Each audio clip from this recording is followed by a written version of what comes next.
Hello guys, তোমরা হয়তো ভাববে শনিবার আসলে আমি কেন ভিডিও বানাই এবং বাকি দিনগুলোতে কি করি।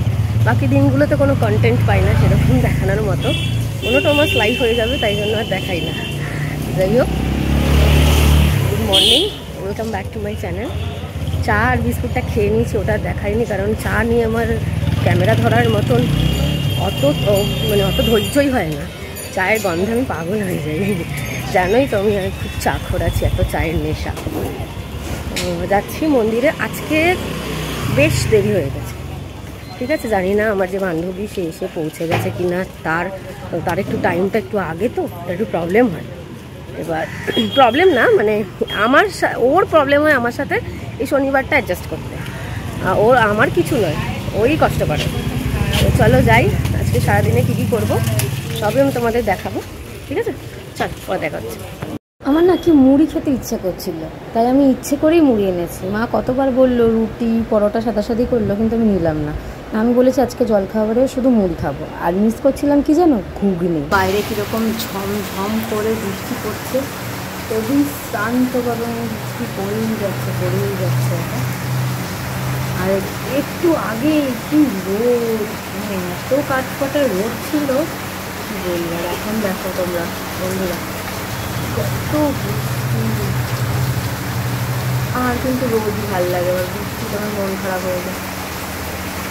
আমার মানে রোদই ভালো লাগে, পুজোর মরশুমে বৃষ্টি বাদল আমার একদম ভালো লাগে না। লোকজন শপিং করবে, বাচ্চাগুলো ঠাকুর দেখতে যাবে, আমিও একটা বাচ্চা, আমিও যাব, মানে আমার কিন্তু একদম ভালো লাগে না বৃষ্টি বাদল। কাঠফাটা রোদ, পুড়ে যাচ্ছি, কালো হয়ে যাচ্ছি, ট্যান পড়ে গেছে মুখে, তাও ভালো ওই ঝরঝর করে বৃষ্টির থেকে। তো তোমাদের কার কি মতামত জানি। এই বাবা রোলসের দোকানটা ভীষণ ফেমাস, এখানে এত ভালো রোল বিক্রি হয়। তো আমি কখনো খাইনি, আজকে খাবো। কখনো খাইনি মানে 2 মাস হয়ে গেল খাইনি, এই আজকে ট্রাই করব। তো লম্বা লাইনটা দেখেই বুঝতে পারছো ওই ক্রেজ কতটা। এছাড়া পুজো একদম কাছেই, সুতরাং যারা শপিং করছে তারাই এখান থেকে খাচ্ছে। Good evening.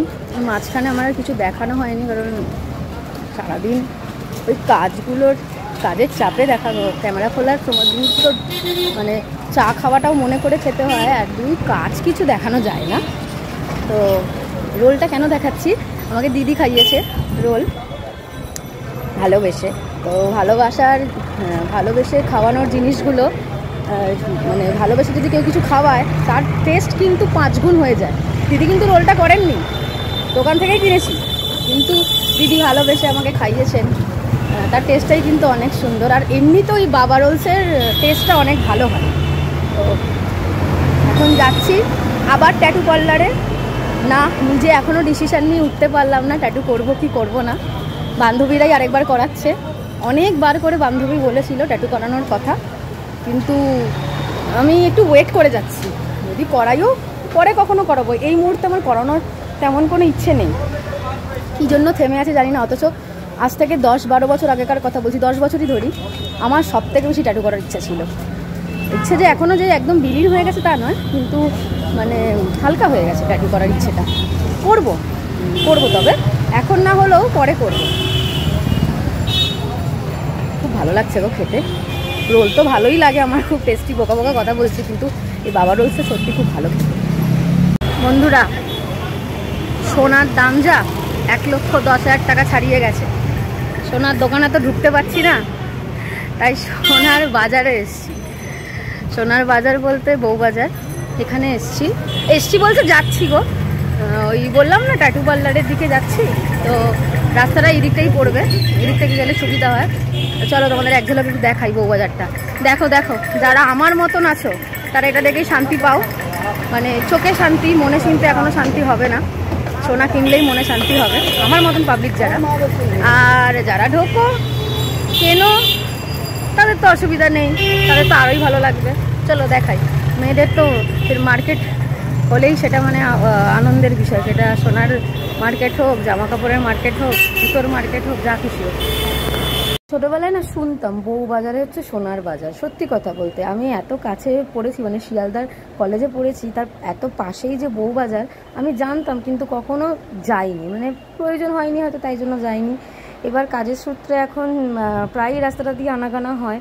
আর সত্যি মানে ছোটোবেলার কথার মতন কিন্তু পুরো মিলে যাচ্ছে, 2-4 ধার মানে শুধু সারি সারি সোনার দোকান।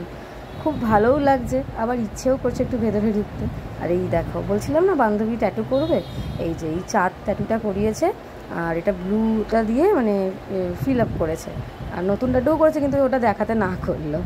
সত্যি বলতে তোমাদের সাথে গল্প এখন অনেক কমই হয়, কারণ আমি সত্যি সময় পাই না, তাতে আমারও অনেক খারাপ লাগে। আর দেখো এই জেমিনি দিদির দৌলাতে কিন্তু আমাকে দেখতে অনেক সুন্দর হয়ে গেছে, বলো।